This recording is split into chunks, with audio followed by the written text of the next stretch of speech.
जय श्री राम बेटा। आज अपने जीएसटी की इस क्लास में फर्स्ट केस किया था हमने नॉर्मल सप्लाई गुड्स की, दूसरा किया था हमने कंटिन्यूटी सप्लाई ऑफ गुड्स, और थर्ड है time of supply in case of reverse charge mechanism, RCM. ठीक है, और आरसीएम किसका कर रहे हैं? गुड्स का।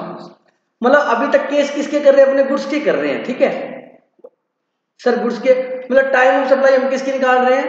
गुड्स की निकाल रहे हैं। ठीक है, तो कहता है time of supply in case of reverse, जिन जिन केसेस के अंदर आप गुड्स की सप्लाई करते हो और क्या लगता है? रिवर्स चार्ज लगता है, तो उस केस के अंदर हम टाइम ऑफ सप्लाई कैसे निकालेंगे? जैसे रिवर्स चार्ज लगता है, रजिस्टर्ड पर्सन ने गुड्स खरीदे अनरजिस्टर्ड से, वहां क्या लगता है? रिवर्स चार्ज लगता है। ईसीओ, इलेक्ट्रॉनिक कॉमर्स ऑपरेटर, वहां पर भी क्या लगता है? रिवर्स चार्ज लगता है। आ रही मेरी बात समझ में? तो देखो बेटा, इस केस में क्या होगा, जरा आराम से समझना, बड़ा इंपॉर्टेंट केस है ये, मोस्ट इंपॉर्टेंट केस है ये, इसका क्वेश्चन आने के चांसेस ज्यादा है, और उसके एग्जांपल भी दे रखे हैं। कहता था date of the receipt of goods, मतलब जिस दिन उसको गुड्स मिले। ठीक है, जिस दिन उसको, किसको मिलेंगे? रिसिपेंट को। इस केस में जीएसटी कौन पे करेगा? रिसिपेंट पे करेगा, ना कि सप्लायर पे करेगा। समझे? रिवर्स चार्ज यही तो होता है। रिवर्स चार्ज वैसे नॉर्मली कौन देता है? GST, supplier. But reverse charge में क्या होता है? सप्लायर नहीं देता, रिसिपेंट देता है, मतलब परचेजर देता है एक तरीके से। ठीक है, तो कहता है जिस डेट को उसको गुड्स मिले वो डेट, और डेट ऑफ पेमेंट, क्या बेटा? Date of payment. अब डेट ऑफ पेमेंट को लेके भी बड़ा इंपॉर्टेंट रोल है। डेट ऑफ पेमेंट में क्या है? कहता है enter in the books of accounts और date on which the payment is debited in his bank account. सुनना मेरी बात बेटा, मैंने राम से गुड्स खरीदे, एंट्री डालो। मैं एंट्री क्या करूंगा? Purchase account debit to Ram, यही करूंगा। मैंने परचेज रिसिपेंट हूं, मैं कर दी। अब मैं राम को क्या करूंगा? पेमेंट करूंगा। ठीक है, पेमेंट की एंट्री करूंगा, Ram account debit to cash या बैंक। अच्छा, कर दी एंट्री। एंट्री तो आज की और पेमेंट 2 दिन बाद हुई है, मतलब आज एंट्री कर दी और उसको मैंने चेक दे दिया, लेकिन वो चेक मेरे बैंक से क्लियर कब हुआ? 2 दिन बाद। तो अब इसमें भी दिक्कत आ गई, भाई कौन सी डेट माने पेमेंट? मैं तो करूँ, मैं तो पेमेंट दे दी, लेकिन उसके खाते में पेमेंट कितने दिन बाद पहुंची? 2 दिन बाद पहुंची। तो वो जिस दिन चेक दिया वो दिन मानेंगे, या जिस दिन वो चेक क्लियर हुआ वो दिन मानेंगे? वो कहता है देखो इसमें कोई दिक्कत नहीं है। कहता है date of payment, date of payment का मतलब है कि जिस दिन बुक्स में एंट्री की, बुक्स में क्या की? सर कौन सी एंट्री? पेमेंट करने की एंट्री भाई साहब। ठीक है, या जिस दिन उसके, अब जब हम राम को पेमेंट करेंगे, जैसे मैं पेमेंट कर रहा हूं राम को, मान लो मैं रिसिपेंट हूं, तो मेरे खाते से पैसे डेबिट होंगे या क्रेडिट होंगे? मेरे खाते में डेबिट। अरे बेटा जमा रह गए बावली, अग्रवाल समाज से बिलोंग करके ऐसी गलती करेगी तो कैसे चलेगा?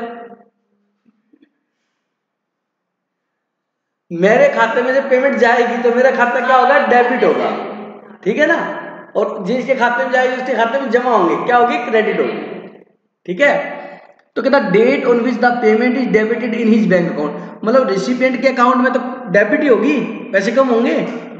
ठीक है, तो कहता है कि अब जब भी डेट ऑफ पेमेंट बोलूं तो इसका मतलब समझ लेना, एंट्री की डेट और पेमेंट की डेट जो दोनों में से गलती हो। ठीक है, date of recipient of goods और date of payment. Date of payment में 2 बातें समझ में आ गई। Third, the date immediately following 30 days from the date of issue of invoice, बड़ा इंपॉर्टेंट है। The date immediately following 30 days from the date of issue of invoice. कहता है जिस दिन इनवॉइस इश्यू हुआ, कौन इनवॉइस का मतलब क्या होता है नीरज? बिल। बिल कौन इश्यू करेगा नीरज? सप्लायर। सप्लायर ने जिस डेट का बिल दिया उससे 30 दिन के बादवां दिन, मतलब 31वां दिन, वो दिन निकालना है। समझा कि 31वां दिन। द डेट इमीडिएटली फॉलोइंग का मतलब अगला, 30 डेज से जस्ट अगला दिन, कौन सा? 31वां दिन। From the date of issue of invoice, जिस दिन इनवॉइस इश्यू किया उससे 31वां दिन, वो भी देखना है। और इन तीनों में से विच एवर इज अर्लियर। ठीक है, विच एवर इज अर्लियर। मैंने ये एग्जांपल भी समझाया था, कि राहुल को 19 मार्च 2021 को हमने चेक काट के दिया और चेक क्लियर कब हुआ बेटा, वो 20 मार्च को। तो यहाँ 19 मार्च को चेक दिया, क्लियर कब हुआ, 20 मार्च को। तो पेमेंट की डेट क्या मानोगे, 19 मानेंगे। समझ आ गई। अब यहाँ बच्चे को कंफ्यूजन ये आती है कि दिनेश सर 31वें दिन के बाद कौन सी तारीख आएगी, वो तारीख लेनी है। अब ये तारीख बच्चे गलत निकाल लेते हैं, काउंटिंग नहीं आती उनको। आपने काउंटिंग करनी नहीं है, मैं तरीका बता रहा हूँ, सुनो। जैसे हमने इनवॉइस इशू किया 14 मई को, कब इशू किया बेटा, 14 मई को। हमें जिस दिन इनवॉइस किया उसमें 31 दिन जोड़ने हैं। धीरे ध्यान से सुनना बेटा, कंफ्यूज हो सकता है। तो 14 मई को इनवॉइस इशू किया, 14 मई से आगे 31 दिन जोड़ने, मतलब 15 मई 16 17 गिनना पड़ेगा, ऐसे टाइम बहुत वेस्ट होगा। तो आप एक काम करो, कितने दिन जोड़ने उसमें, 31 आप अपने कैलकुलेटर पे लिख लेना। 14 मई थी बेटा, बोलो बेटा, ठीक है। नया एग्जाम्पल लेते हैं हमने। मान लीजिए आपने इनवॉइस दिया 16 जनवरी को, कब दिया बेटा, 16 जनवरी। अब आप इनवॉइस से 31वां दिन कौन सा होगा ये निकालना है। तो अपने अब युवराज कैसे गिनेंगे, 17 18 19 20, ये गिनना पड़ेगा। एक तो तरीका ये, या दूसरा तरीका क्या है, आपको 31 दिन चाहिए, 31 लिख लिए। कितनी तारीख को इनवॉइस इशू किया है, 16 जनवरी को। 16 जनवरी से, जनवरी का महीना 31 का होता है, बताओ जनवरी के कितने दिन, 15 बचे।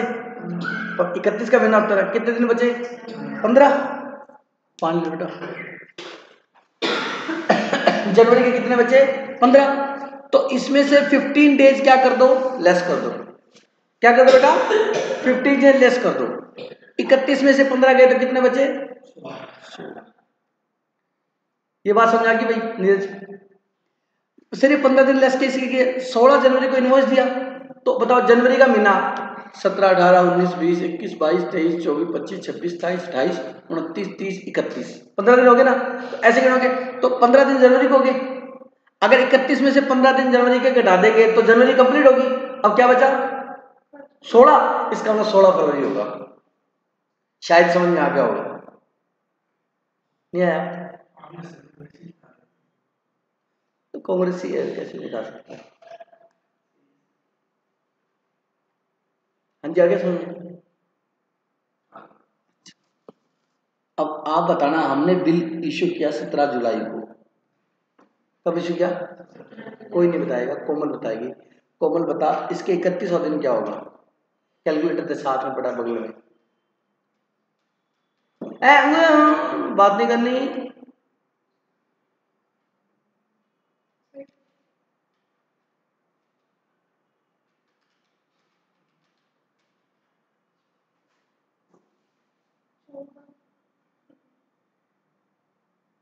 बेटा इतना ऐसे कैसे हो गया, तो इंटेलिजेंट होते हुए।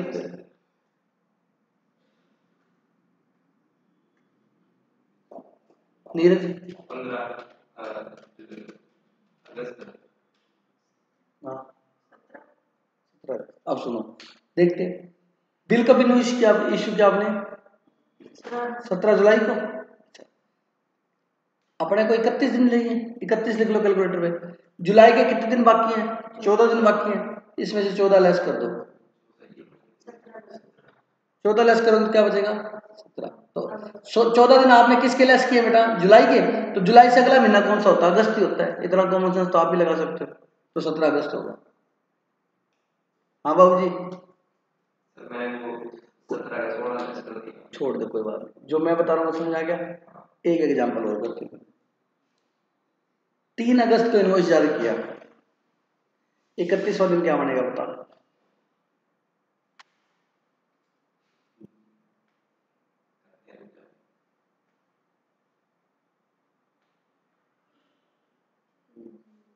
हाँ बोला नहीं है, कीप साइलेंट।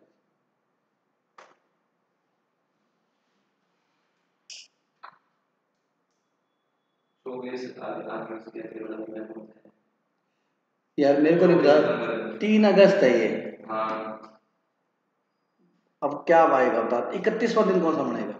ये 30 में से 3 माइनस करना है। मेरे को तो आंसर बता दे बेटा। 24 सितंबर। ठीक है मीरा? 3 सितंबर है 3 सितंबर 3 सितंबर।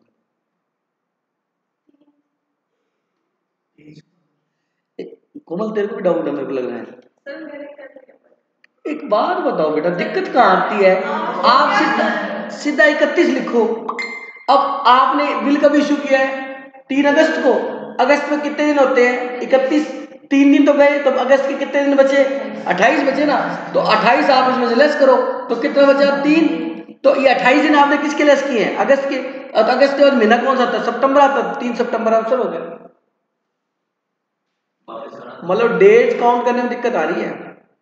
उंगली पे तो कर लेते हैं, ऐसे नहीं पता। अरे भाई साहब उंगली पे कितने करोगे? ये तो सबसे बेस्ट तरीका है। आपको 31वां दिन चाहिए ना, आपको 31वां दिन चाहिए बेटा। तो 31 लिख लिया आपने। कैलकुलेटर, कैलकुलेटर है क्या तेरे पास? हाँ। निकाल फिर उसको। ऐसे निकाल दो। अरे तो मेहनत करनी नहीं है बेटा, खुद के मरे मोक्ष नहीं मिलता। कहता पड़ोसी मर जाए मेरे को मोक्ष की मुक्ति मिल जाए, कैसे मिल जाएगी? बताओ। 31 ले कैलकुलेटर पे लिख लिया बेटा। आपने बिल कब इश्यू किया? 3 अगस्त को। अब 4 5 6 तू ऐसे कर लेना यार, और क्या इलाज करो बताओ। अब अगस्त के 3 अगस्त, अगस्त में कितने दिन होते हैं? 30। अब 31 होते हैं, ये भी नहीं पता था मैं कि तू अगस्त 31 का होता है बेटा। अगस्त में 31 दिन होते हैं मेरे लाल। आपने 3 अगस्त को बिल इश्यू किया, 3 दिन हो गए। 31 में से 3 दिन तो जा चुके, तो दिन कितने बचे? 28। तो 31 में से आप अगस्त के 28 दिन घटा दो, घटा दिए, कितना बचा? 3। तो अगले महीने की 3 तारीख होगी ये। और अगस्त के बाद अगला महीना कौन सा आता है? सितंबर आता है। अब तो जुलाई बोलते तो भी कोई हैरानी वाली बात नहीं है। तो 31वां दिन क्या बनेगा? 3 सितंबर। तो गिन लेना भाई अगर तेरे को डाउट हो तो, ठीक है? विच एवरेज अर्लियर बेटा कुछ भी नहीं है। जिस डेट को आपने इनवॉइस इशू किया उससे 31वां दिन चाहिए। आपने इनवॉइस इशू किया 20 अप्रैल को। कब किया बेटा? 20 अप्रैल को, ठीक है। अपने को 31वां दिन निकालना है, 31 डेज, 31वां दिन। तो 31 लिख लो आप कैलकुलेटर पे। 20 अप्रैल को इनवॉइस शेयर किया, तो अप्रैल के 20 अप्रैल को तो बिल गया है, तो अप्रैल के कितने दिन बचे? 10 दिन ही बचे। तो अप्रैल के 10 दिन इसमें से लेस कर दो। कोई बात नहीं, टेंशन मतलब आराम से खासो, कोई दिक्कत नहीं है। अप्रैल के कितने? 10 दिन, ठीक है। अप्रैल के 10 दिन लेस कर दो, इसमें से 21 बचा। तो अप्रैल का महीना तो खत्म हो गया ना। तो 21 क्या है? ये 21 मई है। ये आंसर आ गया 21 मई। ठीक है कोमल, ऐसे नहीं होगी यूपीएससी बेटा, शायद आगे। कोई डाउट है क्या? ठीक है। तो अपने को अब देखो, date of receipt of goods, date of payment और date immediately following the 30 days from the date of issue invoice whichever is earlier. Note करो ये रूल जल्दी से, फिर क्वेश्चन करवाता हूँ।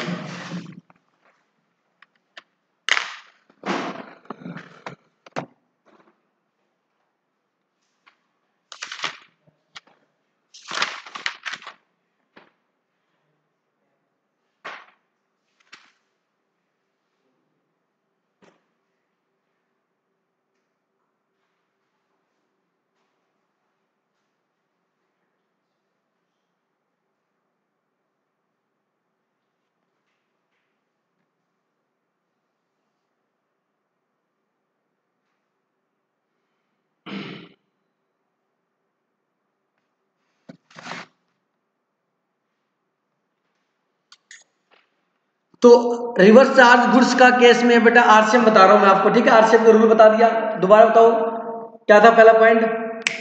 जिस दिन गुड्स से रिसिप्ट हुआ रिसिपेंट को। Number 2 date of payment. Date of payment में वो देख लेना कि कब एंट्री हुई और कब पेमेंट हुई, ठीक है। थर्ड है जिस दिन इनवॉइस इशू हुआ उससे 31वां दिन। ये बताओ क्यों है, लॉजिक है इसका भी। क्योंकि इनवॉइस इश्यू होने के 31 दिन के अंदर अंदर तो टाइम ऑफ सप्लाई निकल जाए। अगर वो और भी लेट करेगा मान लो, तो 31 दिन से लेट टाइम ऑफ सप्लाई हो ही नहीं सकती।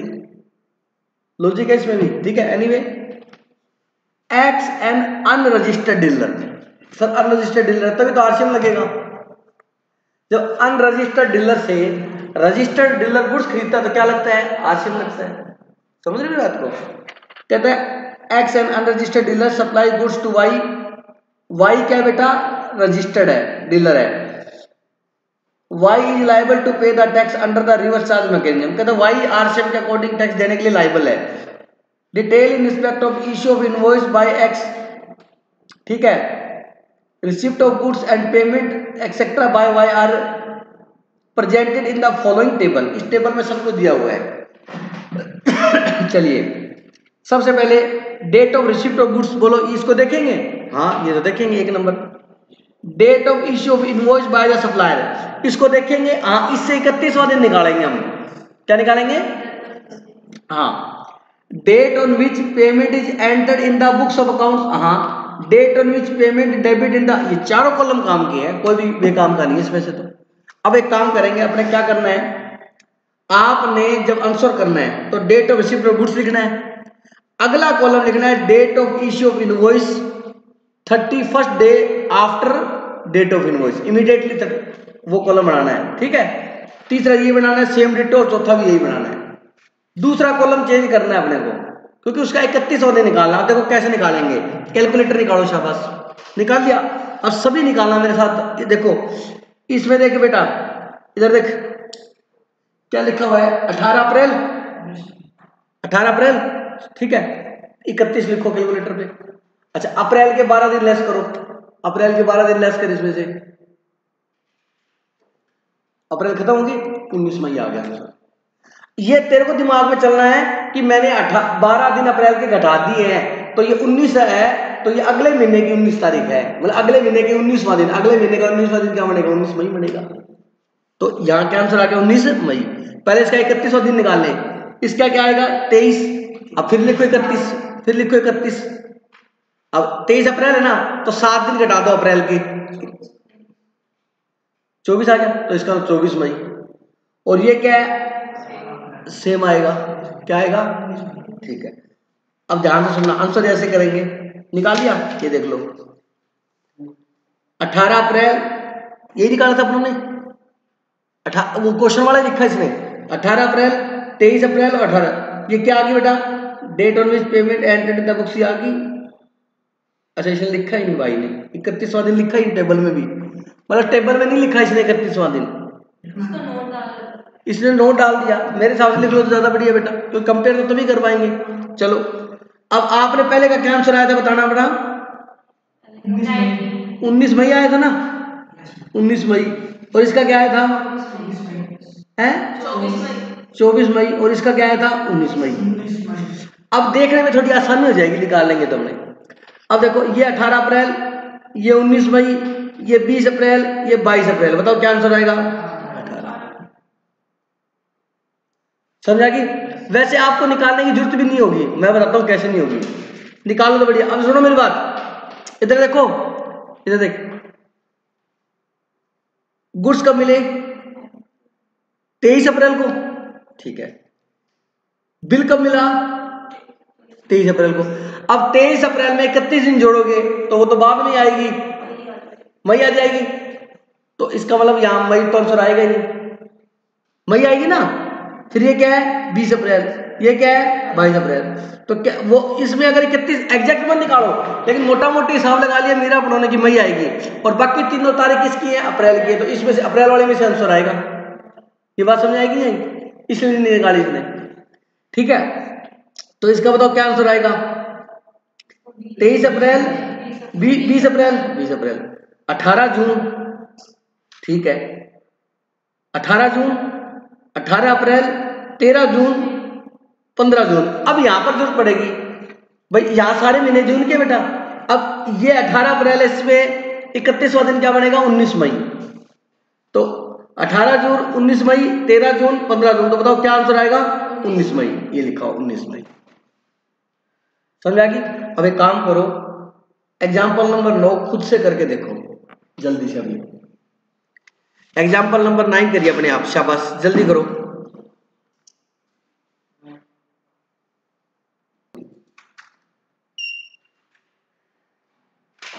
ये देखो बेटा, fourth case, time of supply in case of supply on the basis of sales और रिटर्न बेसिस। कई बार क्या होता है बेटा, अपने गुड्स बेचते हैं सेल्स और रिटर्न बेसिस पे, मतलब याद करो पसंदगी के आधार पर बिक रहे। अगर आपको पसंद आएगा तो आप रख लोगे, नहीं तो आप उसको क्या कर सकते हो, रिटर्न कर सकते हो। अमेजोन फ्लिपकार्ट पे ऑप्शन आता है ना कि यदि आपको पसंद नहीं है तो विद इन 30 डेज या 15 डेज आप वापस क्या कर सकते हो, रिटर्न कर सकते हो। होता है कि नहीं होता? उसे बोलते हैं सेल्स ऑन अप्रूवल बेसिस भी बोलते हैं। क्या बोलते हैं? मतलब अगर मेरे को पसंद आ गया तो मैं रख लूंगा, नहीं तो मैं वापस। जैसे मैंने मोबाइल लिया एक शॉपकीपर से, मैंने कहा कितने का? कहता 50,000 रुपए का। मैं कहा यार यूजर फ्रेंडली है क्या ये मोबाइल? कहता हाँ है। मैं कहा यार बाई चांस मैं ले लूं, कल को मेरे सेट ना बैठे, यूजर फ्रेंडली ना लगे। कहता कोई नहीं, रिटर्न पॉलिसी है हमारी, 20 दिन में आप कभी भी रिटर्न कर सकते हो। ठीक है जी, मैंने ले लिया। अब दो बातें हैं, या तो मैं 20 दिन के अंदर अंदर वापस दूंगा, या मैं उसको मैंने 2 दिन यूज किया, मेरे को बहुत अच्छा लगा, मैंने उसको कहा भाई साहब डन है, बिल काट दो, पेमेंट दे रहा हूँ। कहता 20 दिन का टाइम है, तो मैं 2 दिन चला लिया, मेरे को सेट है बिल्कुल। बोलो ऐसा हो सकता है? जब मैं मैंने परमिशन दे दी, नहीं दे दी? 2 दिन बाद दे दी। लास्ट डेट क्या है? 20 दिन। अगर 20 दिन तक नहीं दूंगा, 25वें दिन जाके बोलता भाई साहब मेरे को पसंद नहीं है, वो ले लेगा वापस ना? टाइम कितना था? 20 दिन। तो इन सब बातों को ध्यान रख के टाइम ऑफ सप्लाई निकलेगी। ठीक है, कहता time of supply in case of supply on the basis of sale और रिटर्न बेसिस, मतलब पसंदगी के आधार पर बिक रहा है, मतलब सेल्स ऑन अप्रूवल बेसिस। याद करो 31 मार्च को गुड्स बिक जाते थे सेल्स ऑन अप्रूवल बेसिस पे अकाउंट्स में, तो अपने उसको लेस करते थे। अभी कंफर्मेशन नहीं आई उससे, छोड़ो यार। Date on invoice issue by supplier, कहता जिस दिन इनवॉइस इशू किया सप्लायर ने वो डेट देखेंगे एक तो। दूसरा date of acceptance given by recipient to the supplier, मैंने 2 दिन बाद उसको क्या दे दी? एक्सेप्टेंस दे दी, वो डेट होगी। थर्ड 6 मंथ, अभी क्या काउंट कर रहे थे अपने? 31 दिन, अब कितने काउंट करने हैं? 6 month. 6 month from the date of removal of goods from supplier premises, जिस दिन गुड्स सप्लायर के प्रेमाइसिस में से, मतलब सप्लायर की बिल्डिंग में से, मतलब सप्लायर के बिजनेस से निकला था, उस दिन से 6 महीने तक। इन तीनों में से जो क्या है वो टाइम ऑफ सप्लाई बन गया। बोलो बात समझाएंगे? तो सब 6-6 महीने निकालने जरूरी है, देखते पता लग जाएगा। मान लो अप्रैल में इनवॉइस दिया है, एक्सेप्टेंस भी मई में आ गई, और गुड्स गई अप्रैल में, तो अप्रैल से 6 महीने आगे गणोगे तो अक्टूबर नवंबर आएगा, वो अर्लियर वही 2 डेट आएंगी। थोड़ा सा ये यूज कर लोगे तो आगे बात समझ में। चलो ये क्या, कौन सा केस है बेटा? ये 3 केस है। कोई डाउट है किसी को? जल्दबाजी नहीं करेंगे बिल्कुल भी, आप ये 3 केस नोट करो पहले। 4 नंबर है ये।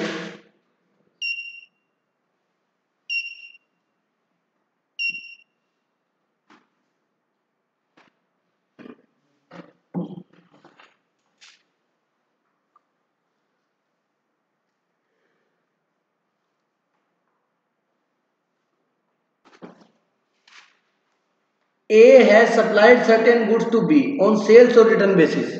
समझ आ गया बेटा? मतलब अगर उसको पसंद आ गया तो रख लेगा, नहीं आया तो वापस दे देगा। The other information is respect of this transaction आज वेलो रिमूवल ऑफ गुड्स। बताओ इसमें क्या क्या देखेंगे अपने? नंबर 1 क्या देखेंगे? नंबर 1 क्या देखेंगे?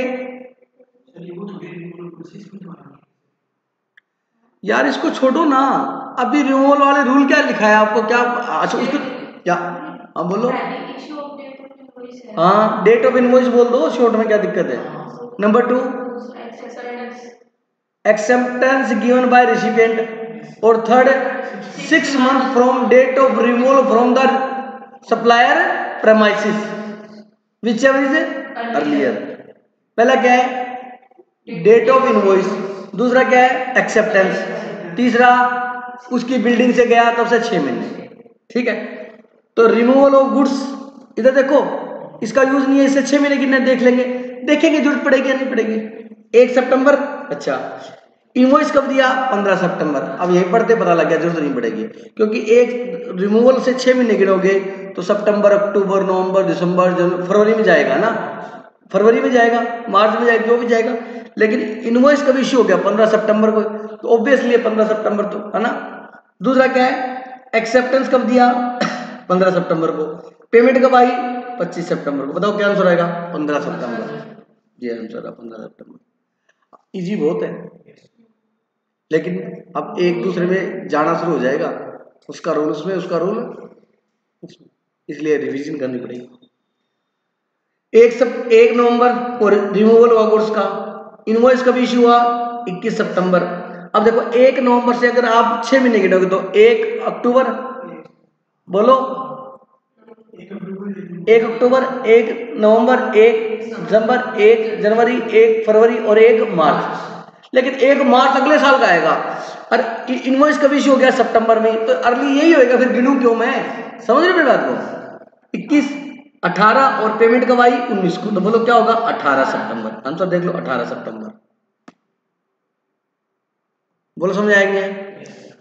थर्ड, रिमूवल कब हुआ 1 सितंबर को। हाँ, एक केस तो बनाएगा 6 महीने का। फिर 15 मार्च को इनवॉइस दिया, 15 मार्च को एक्सेप्टेंस आई और 2 मार्च को पेमेंट आई। अब इससे आपको 6 महीने गिनने हैं, तो 6 महीने गिनने बड़े आसान है, जो डेट हो उसी से 6 महीने गिन लेना। 1 को स्टार्ट होगा, तो जिसको स्टार्ट होता है उसी को खत्म नहीं होता, उससे 1 दिन पहले खत्म होता है। ये बातें बहुत बढ़िया बताई हुई मैंने। तो इससे 1 मार्च आएगा, इसके 6 महीने गिनो, 1 सितंबर से 1 मार्च अभी गिना था यार, 1 मार्च आएगा, 1 मार्च ये क्या है 15 मार्च, ये 15 मार्च, ये 2 मार्च, तो क्या आंसर आएगा 1 मार्च, ये लिखा हुआ 1 मार्च। हाँ बेटा 2 मार्च है वो, हाँ मतलब अगर ये ये आ जाएगी। अगर मान लो ये 28 फरवरी होता तो 28 फरवरी आ जाता फिर, ठीक बेटा।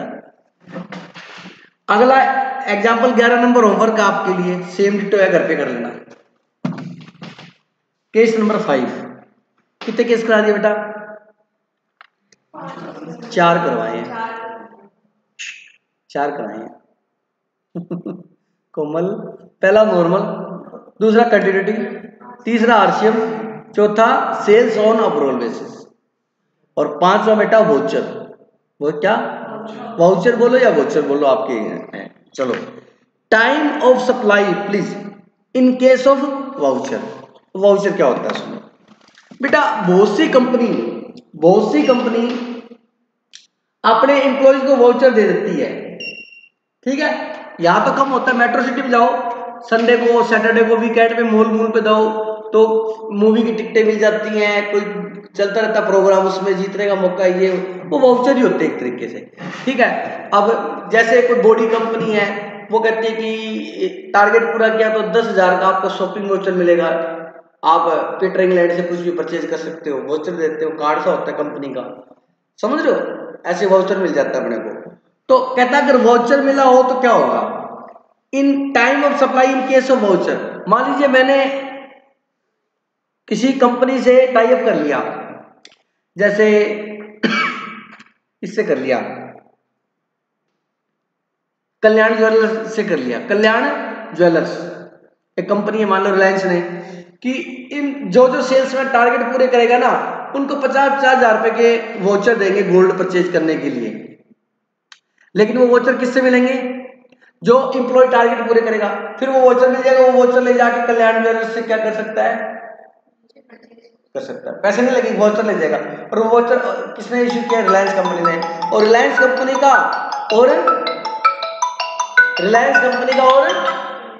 और कल्याण ज्वेलर्स का पहले टाई अप होगा कि मैं ऐसे वाउचर इश्यू करूंगा, आप उसकी उनको गोल्ड वगैरह जो देना हो दे देना, पेमेंट मैं करूंगा, समझ रहे मेरा, ठीक है जी। तो वाउचर हुआ, अब मैंने वाउचर इकट्ठे ले लिए बेटा, 100 वाउचर बना लिए रिलायंस कंपनी ने, और वो अब जैसे जैसे टारगेट पूरा करता जाएगा एम्प्लॉय उसको देती जाएगी। अब वो 2 महीने बाद पूरा करे, 15 दिन बाद करे, फिर वो एम्प्लॉय को मिल गया, वो एम्प्लॉय उसको कब यूज करे, हो सकता है वो वेट करो 10 दिन बाद मेरी एनिवर्सरी है, वाइफ को इसी से काम चला देंगे, है ना बेटा, वाउचर मिला हुआ है तो अगले की प्लानिंग होगी वो, या बच्चे का बर्थडे है, XYZ जो भी रीजन है वो तब जाएगा। तो कुल मिला के ये है कि इस केस में हम उसका टाइम ऑफ सप्लाई क्या मानेंगे, सुनना जरा। अब ये तो वाउचर किसका है, गुड्स का। अब आपको भी गुड्स के केस करा रहा हूं, फिर मैं किसके कराऊंगा, जो सर्विस का भी वोचर होता है, जैसे मूवी टिकट का वोचर दे दिया, ट्रेड फेयर का वोचर दे दिया, मुंबई फ्लाइट का टिकट वाउचर हो गया, तो वो सर्विस भी हो सकती है। तो इस केस के अंदर, किस केस में, वोचर के केस में सर्विस का भी टाइम ऑफ सप्लाई निकालने तो सेम डिटो रूल है, तो वहां पर कहूंगा बेटा ये सेम है, दोबारा नहीं कराऊंगा, कोई बात नहीं, समझ लो, ठीक है। पहले तो ये तो सिखा दूं, the date of issue voucher, कहता date of issue of voucher, कहता जिस डेट को वाउचर क्या किया गया, इशू किया गया, वो डेट मानेंगे। If supplier is identifiable at that point of time, bracket में लिखा है मैंने ये, the date of issue of voucher is time of supply, language तो ये है पूरी कि जिस डेट को वाउचर इशू किया वो टीओएस मानी जाएगी, लेकिन कब, जब वाउचर क्या हो, आइडेंटिफिएबल हो। फॉर एग्जांपल मेरे कंपनी के अंदर एम्प्लॉइज हैं, मैंने उनको वाउचर दिया दीपावली पे कि आप एक जीन और एक शर्ट आप पीटर इंग्लैंड से ले सकते हो, वाउचर दे दिया। पीटर इंग्लैंड से मैंने टाई अप कर लिया कि ये वाउचर लेके आएंगे मेरे एम्प्लॉय, आप देना, पेमेंट मैं डायरेक्ट करूंगा कंपनी को, वहां मेरा क्या चलेगा, वाउचर चलेगा। तो बताओ उस वाउचर के ऊपर क्या लिखा हुआ है, एक शर्ट और एक जीन, बोलो वाउचर आइडेंटिफिएबल है, हाँ है। उससे वो जाके बोलेगा टी शर्ट दे दो या कोटरेज की पैंट दे दो, नहीं मिलेगी उसको, उसमें फिक्स है क्या, एक शर्ट और एक जीन मिलेगी, तो वो वाउचर क्या है बेटा, आइडेंटिफिएबल है, ठीक है। तो या वाउचर लिखा हो 5000 के गुड्स ले सकते हो आप, 5000 के क्लोथ ले सकते हो, तो वो आइडेंटिफिएबल नहीं है, 5000 का कुछ भी ले सकता है वो, तो वो आइडेंटिफिएबल नहीं है। लेकिन एक शर्ट ले सकते हो, वो क्या आइडेंटिफिएबल है, मतलब उस वाउचर पे पहले से पता होगी क्या चीज लेगा वो, समझा कि, तो वो क्या है, आइडेंटिफिएबल। अगर नहीं पता तो वो आइडेंटिफिएबल नहीं है। तो ये डेट ऑफ इश्यू वाउचर को अपने टाइम ऑफ सप्लाई कब मानेंगे, जब वाउचर क्या है, आइडेंटिफिएबल है, जब वाउचर क्या है, आइडेंटिफिएबल है। बोलो बात समझ आएगी नहीं, अच्छा। Date of redemption of voucher, redemption का मतलब होता है जिस दिन उसको यूज किया, वाउचर को क्या क्या यूज किया। मान लो वाउचर दिया मैंने 15 फरवरी को, उसने यूज किया 28 फरवरी को, तो रिडम्पशन ऑफ वाउचर क्या है, 28 फरवरी। कहता नहीं तो हम वाउचर जिस दिन यूज किया है वो डेट को हम टाइम ऑफ सप्लाई मानेंगे इन ऑल अदर केसेस। अगर आइडेंटिफिएबल है तो बेटा जिस दिन वाउचर इश्यू किया वो डेट मानी जाएगी, टाइम ऑफ सप्लाई। अगर वो आइडेंटिफिएबल नहीं है तो जिस दिन उस वाउचर को यूज किया वो डेट मानी जाएगी। बोलो समझ आएगी नहीं, सिंपल है बिल्कुल, इसमें तो कोई जोर आएगा ही नहीं। आपको नोट कर लिया, आपने कर लिया ये वाला नोट, अच्छा। इसका एग्जांपल देख लो फिर आप, इसका एग्जांपल ट्राई करो फटाफट। इसका एग्जांपल नंबर 12 देखो फटाफट, देखो 12 और 13 दोनों क्वेश्चन एग्जाम में आए हुए, और आए भी किसकी यूनिवर्सिटी में, हमारी यूनिवर्सिटी में है। चलिए बेटा एग्जांपल हो गया सभी का, कोई डाउट नहीं है। नेक्स्ट कितने केस हो गए, 5 याद होने चाहिए। पहला नॉर्मल, दूसरा कंटिन्यूटी, तीसरा आर्सन, चौथा सेल्स ऑन अप्रूवल बेसिस, पांचवा वाउचर, ऐसे। 6th रेजिड्यूल केस, 6th क्या बेटा, मतलब बचा बचा यहां आएगा सारा। अब सुनो क्या रूल है, ये इंपॉर्टेंट नहीं है वैसे, पता होना चाहिए, 2 नंबर में पूछ सकता है। इफ केस फर्स्ट कौन सा, normal, second, third, fourth on sales basis, fifth voucher. If case first second third fourth not apply, अगर 1 से लेके 5 तक केस नहीं लग रहे हैं तो फिर कौन सा लगेगा, 6 नंबर लगेगा। 6 नंबर केस कब लगेगा, या 1 भी नहीं लग रहा, 2 भी नहीं लग रहा, 3 भी नहीं लग रहा, 4 भी नहीं लग रहा, और then it means this case is residual case. मतलब रेजिडुअल का मतलब होता है अदर, अगर पांचों में कवर नहीं होता तो किस में कवर होगा, अगर सैलरी की इनकम नहीं है, हाउस प्रॉपर्टी इनकम नहीं है, बिजनेस की इनकम नहीं है, कैपिटल गेन नहीं है, तो किसकी इनकम होगी, अदर सोर्स की। याद आया कुछ, वो पुरानी बातें, these are golden days. Anyway आगे बात समझे, बोलो बेटा। चलिए तो इसका मतलब ये क्या हो गया बेटा, रेजिडुअल केस हो गया। अच्छा आंसर फिर, in a case where a periodical return, अच्छा ये बात समझ आएगी, रेजिडुअल केस कब लगेगा, जब 1 से 5 लगेगी तब लगेगा। ये होता है क्या बेटा, सुनना, बेटा कोई रिटर्न उटर्न भर नहीं रहा, बिल्कुल नहीं काट रहा, फेक काम कर रहा, समझ गया, जीएसटी वालों ने छापा मार दिया, रेड मार दी, उस केस में होता है ये। देखो अब रेड मारी, in a case where a periodical return has to be filed, अगर वो पीरियोडिकली मंथली या क्वार्टरली जीएसटी की रिटर्न भर रहा है, be the date on which such return is to be filed, तो कहता उस केस में अपने जिस दिन उसने रिटर्न भरी है ना, वो डेट अपने टाइम ऑफ सप्लाई मान लेंगे, अगर वो रिटर्न भर रहा है तो। समझा कि बिल्कुल सिंपल है, डरना की जरूरत नहीं है सर, समझ में आया। इसका कोई प्रैक्टिकल क्वेश्चन नहीं मिलेगा, सीधा कहेगा कि वो रिटर्न भर रहा था, ये तो रिटर्न भर रहा है, तो जिस दिन रिटर्न भरता है वो टाइम ऑफ सप्लाई है, और रिटर्न नहीं भर रहा तो जिस दिन टैक्स जमा कराएगा ना गवर्नमेंट को, वो टाइम ऑफ सप्लाई मान लेंगे। टैक्स जमा करा लेगी गवर्नमेंट, छापा मार के टाइम, मतलब रेड मारी, रेड में पता लगा, अभी रेड मारी थी ना अभी इनकम टैक्स से, अभी गणपति ज्वेलर्स की, पहले भी इनकम टैक्स वाले रेड मारते हैं, ऐसे जीएसटी वाले भी रेड मारते हैं बेटा, समझ रहे मेरी बात। तो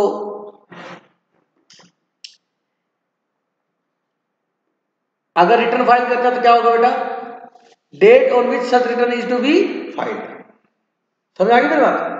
और इफ एनी अदर केस, मतलब रिटर्न भी नहीं भरता, कुछ नहीं है, जीएसटी नंबर भी नहीं रखा, समझ रहे हो, तो कहता जिस दिन वो टैक्स की पेमेंट करेगा वो टाइम ऑफ सप्लाई मान जाएगा, बिल्कुल सिंपल है, खत्म।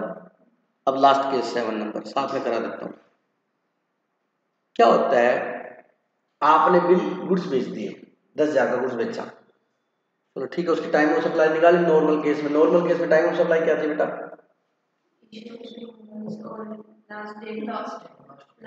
नीचे लास्ट डेट अपने को पता है वो रिमूव है या नहीं, ठीक है ठीक है ठीक है। अब उस व्यक्ति ने क्या किया, हमारे को पेमेंट लेट दी थोड़ी सी, बस 2-1 साल लेट दी उसने, थोड़ी सी लेट दी, तो हमने उससे 2,000 रुपये इंटरेस्ट डिले चार्ज ले लिया। क्या ले लिया, डिले पेमेंट की डिले चार्ज ले लिया।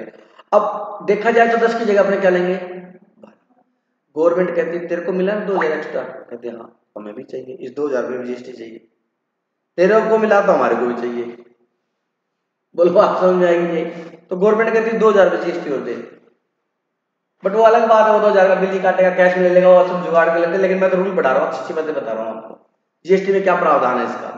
मतलब 10 का बिल काटा था लेकिन लेट हो गया, इसलिए डिले चार्जेस दिए हमने उससे 2,000, और बिजनेसमैन मेरे जैसा बढ़िया ईमानदार आदमी उसने 2,000 का बिल भी काटा,